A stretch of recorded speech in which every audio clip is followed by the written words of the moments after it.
Hello friends, welcome back KPS ஸ்டோ channel நண்பர்களே. இன்றைக்கி இந்த வீடியோவில் மிக முக்கியமான ஒரு மாத ராசி பலனை தான் அதிரடியாக பார்க்க போகிறோம். ஸோ என்ன ராசி பலனை பார்க்க போகிறோம் அப்படிங்கிறத ஃபஸ்ட்டு இன்ட்ரோவில் சொல்கிறேன், வாங்க பார்க்கலாம். நவம்பர் மாதம் 17ஆம் தேதி அன்னைக்கு ஒரு முக்கியமான விஷயம் ஸ்டார்ட் ஆக போகுது. அன்றைக்கி என்ன ஸ்டார்ட் ஆக போகுதுன்னா, தமிழ் மாதத்தில் 7வது மாதமான ஐப்பசி மாதம் முடிந்து தமிழ் மாதத்தில் 8வது மாதமான கார்த்திகை மாதமானது பிறக்க போகுது. பிறக்கக்கூடிய கார்த்திகை மாதத்துடைய கிரகநிலைகளோட அடிப்படையில் கார்த்திகை மாதம் முழுக்க என்ன பலன் கிடைக்குங்கிற ராசி பலனை ஒவ்வொரு ராசிக்கும் ஷேர் பண்ண போகிறேன். ஸோ அதில் ஃபஸ்ட்டு இன்றைக்கி இந்த வீடியோவில் மேச ராசிக்கு ஷேர் பண்ண போகிறேன். கடவுள் முன்னாடி மண்டியிட்டு கதறி அழுதாலும் விதிப்படி நடக்க வேண்டியது என்னமோ நடந்தே தீரும். அதற்கு காரணம் என்னன்னா, கிரகங்களுடைய அமைப்பு. கிரகங்கள் ஒவ்வொரு டைமுமே ஒவ்வொரு மாதிரி அமைஞ்சிருக்கும். அதை பொறுத்து தான் நம்ம ராசிக்கு பலன்கள் கிடைக்கும். அதிர்ஷ்டம், ஆபத்து, இந்த மாதிரி மாறி மாறி நமக்கு பலன்கள் கிடைக்கும். ஸோ இப்போ கார்த்திகை மாதத்தில் சூரியன் விருச்சக ராசியில் பயணத்தை ஸ்டார்ட் பண்ண போகிறாரு.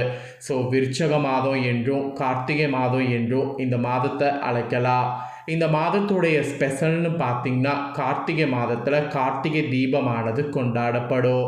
கார்த்திகை மாதத்தில் கார்த்திகை விரதம் ரொம்ப விசேஷம். கார்த்திகை மாதத்தில் திங்கக்கிழமை ரொம்ப விசேஷம். இந்த மாதிரி கார்த்திகை மாதத்தில் நிறைய விசேஷங்கள் இருக்குது என்று சொல்லலாம்.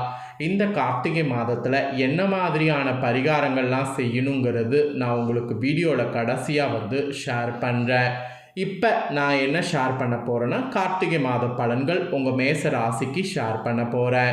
மேசம் ராசிக்காரங்க பார்த்தீங்கன்னு வச்சுக்கோங்களேன், கண்டிப்பாக இந்த வீடியோவை ஸ்கிப் பண்ணாமல் பாருங்கள். உங்களுக்கான கார்த்திகை மாத பலனை தெரிஞ்சு இந்த பலன்களுக்கேற்ப நடந்து பலன் பெறுங்க. ஃபஸ்ட்டு கார்த்திகை மாதத்தில் கிரகநிலைகள் எப்படி அமைஞ்சிருக்குங்கிறத சொல்கிறேன், அதை முதல்ல தெரிஞ்சுக்குங்க. சுகஸ்தானத்தில் ராகு, கலஸ்தரஸ்தானத்தில் புதன் வக்ரத்தோடு சுக்கிரன் வக்ரத்தோடு, அஷ்டமஸ்தானத்தில் சூரிய குரு, பாக்கியஸ்தானத்தில் சனி, தொழில் ஸ்தானத்தில் கேது, லாபஸ்தானத்தில் சந்திரன் செவ்வாய், இந்த மாதிரி கிரகங்கள் உங்களுக்கு வள வரப்போகுது. இந்த மாதிரி கிரகங்கள் உங்களுக்கு வள வர்றதுனால இதனோட அடிப்படையில் தான் உங்களுக்கு பலன்கள் கார்த்திகை மாதம் இது கிடைக்கும் என்பது குறிப்பிடப்படுது. ஸோ என்ன பலன்கிறத வாங்க பார்க்கலாம். ஆக்சுவலி மிகுந்த பொருட்செலவை விரும்பாத மேசராசி என்பவர்களுக்கு இந்த கார்த்திகை மாதம் உங்கள் முரட்டுத்தனத்தை விட்டு விட்டு சற்று எல்லா விஷயத்துக்கும் இறங்கி வாருங்க. அதுதான் நல்லது. உங்களுக்கு நல்ல பெயர் கிடைக்க அது ஒன்று தான் வழி. வாகனம், இயந்திரங்கள் நீர்நிலைகளில் இயங்கும் போது நீங்கள் கவனமாக இருக்க வேண்டும். சோம்பல் இதெல்லாம் கூடவே கூடாது. தந்தையோரோடு நல்ல இணக்கமான சூழ்நிலை நிலவும். அதனால் எது பேசுகிறதா இருந்தாலும் அவங்கக்கிட்ட மனவிட்டு பேசுங்க. இந்த மாதிரி ஒரு பக்கம் கவனமாகவும் இருக்கணும் என்பது மிகுந்த எச்சரிக்கையாக சொல்லப்படுது. அப்புறம் குடும்பத்தில் சின்ன சின்ன கருத்து மோதல்கள் மறையும். அதே சமயம் கடன் கொடுப்பதற்கு முன் ஒரு முறைக்கு இருமுறை யோசிங்க. வாக்கு கொடுப்பதற்கு முன்பும் யோசனை செய்து கொடுங்க. அப்புறம் காப்பாற்ற முடியாமல் போகலாம். அதுக்கு தான் சொல்கிறேன், தைரியம் உங்களுக்கு சிறக்கும். அதற்காக அசட்டு தைரியம் எதிலும் கூடாது. இளைய சகோதரிடமிருந்து அனுகூலம் கிடைக்கும். வீடு மனை வாகன யோகம் உண்டு, பயன்படுத்தி கொள்ளுங்க. வீடு மனை வாகன யோகம் இருக்கிறத பயன்படுத்தி கொண்டு முன்னேறினீங்கன்னா இந்த மாதம் பார்த்தீங்கன்னு வச்சுக்கோங்களேன், அதில் உங்களுக்கு ஒரு சந்தோஷம் கிடைக்கும். அப்புறம் உத்தியோகத்தில் உங்களுக்கு பணியிடத்தில் அங்கீகாரம் கிடைக்கும். சிலருக்கெல்லாம் இடமாற்றம் கூட ஏற்படலாம். அது நீங்கள் எதிர்பார்த்த இடமாற்றமாக இருந்தால் ஹாப்பியாக இருக்கும். எதிர்பார்க்காத இடமாற்றமாக இருந்தாலும் அக்செப்ட் பண்ணிக்கிட்டு தான் ஆகணும். அப்புறம் தொழில் பொறுத்த வரைக்கும் லாபகரமான முதலீடுகள்லாம் முதலீடு செய்ய தகுதியானவர்களுடைய ஆலோசனைகளை பெற்று இந்த மாதம் செய்யணும். தூங்க போகிறதுக்கு முன்னாடி வீண் கற்பனைகள், சந்தேகங்கள் கூடவே கூடாது. அதாவது கற்பனை பண்ணிக்கிட்டே ஏதாவது இருந்துக்கிட்டே இருந்தீங்கன்னா அதில் உங்களுக்கு தேவையற்ற மனக்குழப்பம் வரும். அப்போ தொழிலில் நிறைய பாதிக்கும். அதனால் தேவையற்ற மனக்குழப்பம் வரக்கூடாதுங்கிறதுனால தான் வீண் கற்பனை வேண்டாங்கிறத சொல்கிறேன். அப்புறம் கலைத்துறையை சேர்ந்தவர்களுக்கு மிகவும் நன்மை பயக்கக்கூடிய காலமாக அமையும். ஆக்சுவலி கலைத்துறையில் இருக்கிறவங்க தொடர் பணிகளில் களைப்படைவீங்க. வாழ்க்கையில் முக்கிய முடிவுகள்லாம் இந்த கார்த்திகை மாதம் எடுக்கிற மாதிரி சூழ்நிலை உங்களுக்கு அமையும். அப்புறம் அரசியல்வாதிகளுக்கு உற்சாகமான காலமாக அமையும். கட்சி பணிகளுக்காக கடுமையாக உழைக்க வேண்டியது இருக்குது. நேரத்தை வீணாக்காமல் உபயோகப்படுத்தி கொள்வது புத்திசாலித்தனம்.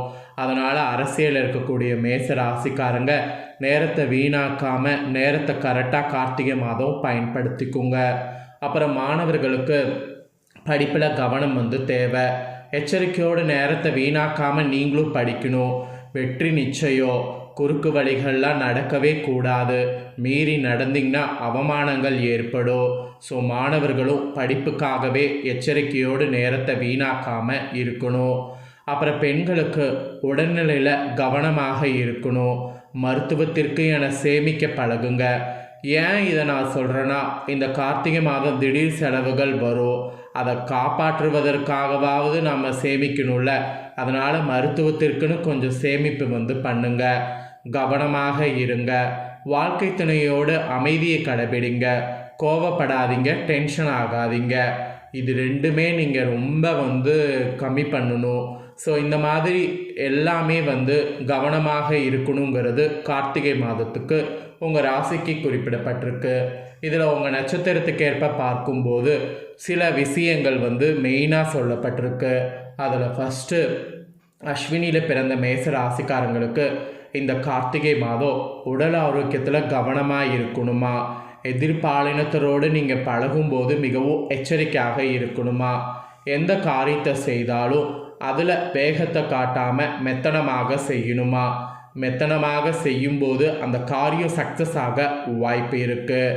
அப்புறம் பரணியில் பிறந்த மேச ராசிக்கு இந்த கார்த்திகை மாதம் தொழில் வியாபாரத்தில் ஈடுபட்டிருப்பவர்களுக்கு தொழில் தொடர்பான வீண் அலைச்சல்கள் உண்டாகும். பணவரவு தாமதப்பட்டாலும் சேரும். சக ஊழியர்களோடு அனுசரித்து செல்வது நல்லது. சக ஊழியர்களோடு அனுசரித்து செல்லுனா பிரச்சனை வர வாய்ப்பு இருக்குது. இது பரணியில் பிறந்த மேசராசிக்கு சொல்லப்பட்டிருக்கு. அப்புறம் கார்த்திகை 1ஆம் பாதத்தில் பிறந்த மேசராசிக்கு சொல்லப்பட்டிருக்கு. உங்களுக்கு இந்த கார்த்திகை மாதம் உத்தியோகத்தில் இருப்பவர்களுக்கு வேலை தொடர்பான வேலையினால் கவலை உண்டாகும். குடும்ப விஷயமாக அலைய வேண்டியது இருக்குது. கணவன் மனைவிக்கிடையே நெருக்கம் குறையும். ஸோ அந்த நெருக்கம் குறையாமல் இருக்க நீங்கள் தான் நிறைய பார்த்துக்கணும். இந்த மாதிரி உங்கள் நட்சத்திரத்துக்கு ஏற்பவும் கார்த்திகை மாதம் இப்படியெல்லாம் இருக்க போகுது என்பது குறிப்பிடப்பட்டிருக்கு. ஸோ குறிப்பிடப்பட்ட தாள்களை தெளிவாக உங்களுக்கு ஷேர் பண்ணிட்டேன். ஷேர் பண்ணதை தெரிஞ்சிருப்பீங்க. தெரிஞ்சதுக்கேற்ப நடந்து பயன் பெறுங்க. இப்போ உங்களுக்கான பரிகாரம் சொல்ல போகிறேன். ஆக்சுவலி தெய்வீக மாதமாக கருதப்படக்கூடிய கார்த்திகையில் 12 சிறப்புகள் இருக்குது. அதையும் தெரிஞ்சுக்கிட்டு பரிகாரத்தையும் தெரிஞ்சு பயன் பெறுங்க. சரி வாங்க என்னங்கிறத பார்க்கலாம். ஆக்சுவலி கார்த்திகை திங்களை ஆன்மீக மாதம் என்று கூறினால் அது மிகையாகாது. ஏனென்றால் ஐயப்பன், முருகன், சிவன் என தொடங்கி அனைத்து தெய்வங்களுக்கும் மிகவும் உகந்த மாதமாக கருதப்படுது. ஆக்சுவலி பார்த்திங்கன்னு வச்சுக்கோங்களேன், இந்த மாதத்துக்கு பல சிறப்புகள் இருக்குது. அதில் சில சிறப்புகளை இந்த வீடியோவில் உங்களுக்கு சொல்கிறேன், வாங்க பார்ப்பீங்க. கார்த்திகை மாதம் கருமையான மேகங்கள் கொண்டு அதிகளவு மழை பொழியும் கார்காலமாகும். காந்தல் பூக்கள் அதிக மலரும் மாதம். அதனால் இம்மாதம் கார்த்திகை என பெயர் பெற்றது. கார்த்திகை மாதத்தில் சிவலிங்கத்தை நீங்கள் நெய்யினால் அபிஷேகம் செய்து வில்வம் மற்றும் மறிக்கொழுந்தால் அர்ச்சனை செய்து வழிபட்டால் குடும்பத்தில் மகிழ்ச்சி பொங்கும். அப்புறம் விருச்சக ராசியில் சூரியன் சஞ்சரிக்கக்கூடிய மாதத்தில் மனசேர்க்கை, உடல் சேர்க்கை, கர்ப்பதானம் ஆகிய இவற்றில் பிரச்சனைகள் வராது. எனவே கார்த்திகை மாதத்தை திருமண மாதம் என்றும் இந்து சாஸ்திரத்தில் கூறப்படுது. கார்த்திகை மாதத்தில் நாள்தோறும் சூரிய உதயத்தின் போது நீராடக்கூடிய உங்களுக்கு சகல புண்ணிய தீர்த்தங்களில் நீராடிய புண்ணிய பலனை அடைய முடியும். அப்புறம் விஷ்ணு பகவான கார்த்திகை மாதத்தில் புஷ்பங்களால் அர்ச்சித்து பூஜை செய்யக்கூடிய உங்களுக்கு தேவர்களுக்கு அடைய அரிதான மோட்ச நிலையை அடைய முடியும்.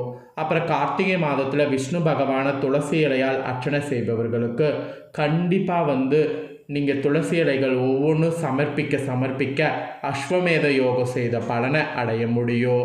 கார்த்திகை மாதத்தில் அப்புறம் விளக்கு தானம் கோவிலில் செய்யக்கூடியவங்களுக்கு பிரம்மஹத்தி முதலான தோஷங்கள்லேருந்து விடுபட முடியும்.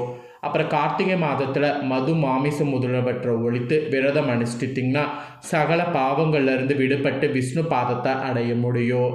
கார்த்திகை மாதத்தில் மாமிச ஆகாரத்தை கைவிடாதவர்கள் புழு பூச்சிகளை பிறவி எடுப்பார்கள் என்பது பத்ம புராணத்தில் கூறப்படுது. அப்புறம் முருகப்பெருமானுக்கு 2 நட்சத்திரங்கள் உகந்தது. ஒன்று விசாக நட்சத்திரம், மற்றொன்று கார்த்திகை நட்சத்திரம். வைகாசி மாத விசாக நட்சத்திரத்தில் பிறந்தவர் ஆகையால் விசாக நட்சத்திரம் முருக கடவுளுக்கு உரியது. சிவபெருமான் நெற்றுக்கண்ணிலிருந்து தீப்பொறிகளாக தோன்றி சரவண பொய்கையில் குழந்தையால் தவிந்த முருகனை கார்த்திகை பெண்கள் எடுத்து வளர்த்ததால் கார்த்திகையும் முருகனுக்குரிய நட்சத்திரமானது. ஸோ அதனால் கார்த்திகையில் இந்த நாட்களை மிஸ் பண்ணக்கூடாது. ஸோ இந்த மாதிரி கார்த்திகையில் சில விஷயங்கள் நீங்கள் செய்கிறதுனால உங்களுக்கு நிறைய நன்மைகள் நடக்கும். ஸோ இதையும் நீங்கள் தெரிஞ்சுக்கணுங்கிறதுனால தான் தெளிவாக இந்த வீடியோவில் தாள்களை ஷேர் பண்ணதை தெளிவாக இந்த வீடியோவில் தெரிஞ்சிருப்பீங்க. தெரிஞ்சதுக்கேற்ப நடந்து பயன்பெறுங்க. நீங்கள் பார்த்து பயன்பெறுவது போல் உங்கள் ஃப்ரெண்ட்ஸ் ஃபேமிலி இருக்கவங்களும் பார்த்து பயன்பெறணும்னு நினச்சிங்கன்னா வீடியோ லைக் பண்ணி ஷேர் பண்ணுங்கள். உங்கள் ஃப்ரெண்ட்ஸ் ஃபேமிலி இருக்கிறவங்களும் மேசராசிக்காரங்க பார்த்து பயன்பெறட்டும். இதே போல் புதிய தகவல்களை தெரிந்து கொள்ள சேனலை சப்ஸ்கிரைப் பண்ணுங்கள், கூட பெல் பட்டனை ப்ரெஸ் பண்ணுங்கள். அப்போ தான் நான் போகிற மற்ற அப்டேட்டான வீடியோ உடனுக்குடனே தெரிஞ்சுக்கொள்ளலாம். சப்ஸ்கிரைப் பண்ணி சப்போர்ட் பண்ணுங்கள். தேங்க்யூ.